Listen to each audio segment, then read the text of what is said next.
Listen. So Idris Elba had a #1 movie at the box office that wasn't that genie movie, but the more realistic one, where he punches a lion. Of course, with him being producer and the actor in it, he took it because of the script, because while there is a beast attacking them, it's also the story of a father who's become estranged from his daughters due to the mourning of their beloved mother that's torn their family apart, making facing death a beast in and of itself. But for real, honestly, it hit #1 because of the lion. Honestly, it's a pretty goofy movie that is meant to evoke a reaction from you. It's one of those when you're sitting in the theater where it just wants you to yell at the screen the entire time. The older daughter pissed me off so much. I didn't understand why she had to be so irritating and so just rebellious the entire film. Why? She was just a problem. Personally, I'd give it a decent rent it. I just think you need to make sure you have a good screen for it because there's a lot of night scenes and it gets really dark. Also, you gotta brace for all the long takes in the movie because I'm a sucker for them, but they were hitting you with back-to-back ones in this film. And the CGI for the cats, it's all right, especially if you compare it to the other felines Idris has had to work with. Well, I heard you were allergic to cats, so I don't know how it would have gone with lions. Probably good they weren't there. I mean, I was allergic to cats when I was in the movie Cats, let alone this movie. So full spoilers. Let me explain. So Idris plays Dr. Nate Samuels, who arrives with his 2 daughters to a reserve in South Africa shortly after their mother's death in hopes of reconnecting with them, since this is where their mother was raised. There's Mare, the older but quiet one, who's upset at how her dad handled the mom's death after their divorce, so she just doesn't listen to him the entire movie. And I thought that was interesting because the news had broke that Idris's own daughter had tried out for the role and didn't get it, leading her to not talk to him for weeks. So I guess she's still auditioning. Where are you going? Man, what the hell are you doing? I'm gonna check if I can see Uncle Martin. Get back in the car right now. Mare wants to capture pictures just like her mom, and even packs a Jurassic Park shirt to foreshadow what's about to happen, but also, to boast how the cast was on vacation. To really go and spend time at a luxury resort, we stayed at this place, the Baobab private nature reserve that we shot on. You'd be paying $5,000 a night or whatever to stay there a lot of the time. So to have someone pay me to go, was just crazy. I guess they spared no expense. Nora is the younger and wittier one who's upset that there's no phone signal, meaning she can't get on Safari in the Safari. There's plenty to see though, don't worry. You won't miss your phone.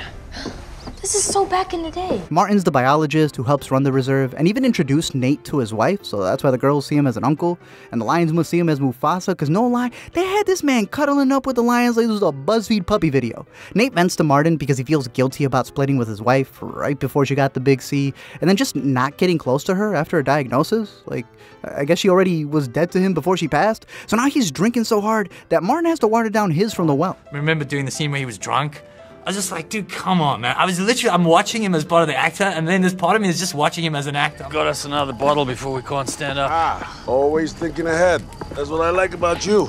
I'm like, this is a very impressive drunk guy. Like, this is just wow. The next day, they visit the village their mom was raised in, and it's just completely wrecked. Again, some crazy long takes in this, and they do a really good use of sweeping sounds, so you really don't know what's going to pop out from the sides. It could be a lion, Idris, the AMC movie guy coming in to take a peek, and it turns out that the lion had mauled the entire town and even snatches Martin away. That's when the family gets in the car, with Mare driving it straight into a cliff. The older daughter pissed me off so much. I didn't understand. At this point, they're stranded, and it kind of turns into a bottle film with them being in one spot as they continue with their one-shots. Like, there's this long take that they do inside of the car where they thought they were going to do, like, a Children of Men shot, but it's just way too shaky. It ended up just looking like found footage of Idris's forehead. The long take under the car, though, I thought that was pretty decent. They aim to tranquilize the lion, and it's actually Nora who injects it in the butt. Motherfucker shot me in the ass, man. They also try to reach Martin through their walkie-talkie and scope him out near the watering hole where the lion has gathered all of its prey, as Nate prays that his daughter will actually listen to him. Where are you going? Man, what the hell are you doing? I'm gonna check if I can see Uncle Get Martin. back in the car right now. Mare dips out of the car, breaking her dad's one rule in order to get Martin back into it, as the lion treats that tranquilizer like a 5-hour energy because they ain't sleeping tonight. Legit, his pride has been hurt so bad that he's just taunting them from that rock like they're Marty and Gloria. Nighttime then comes around, and Martin guesses that it's probably going wild because of poachers that killed its entire family. And he even admits that he just so happens to be an anti-poacher.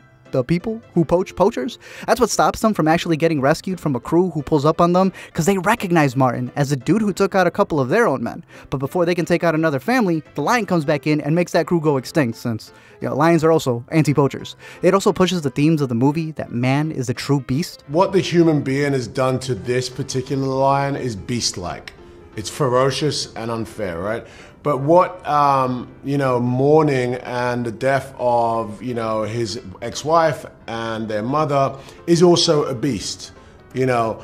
And what the lion has to become and the man has to become to survive this story is also beast-like. So it is a little play on words. After the lion takes out the poachers, Nate tiptoes through the wild like Shaggy and Scoob in order to find their keys, and he gets caught up hiding in a tree. That's when his daughters decide to walkie-talkie him, causing him to drop it and leaving the lion to say a roger that. These are the scenes where I think that you need a really good HDR screen because those night moments are like really dark, you know. The whole movie was also filmed in Africa, so they're really boasting some pretty cool landscapes.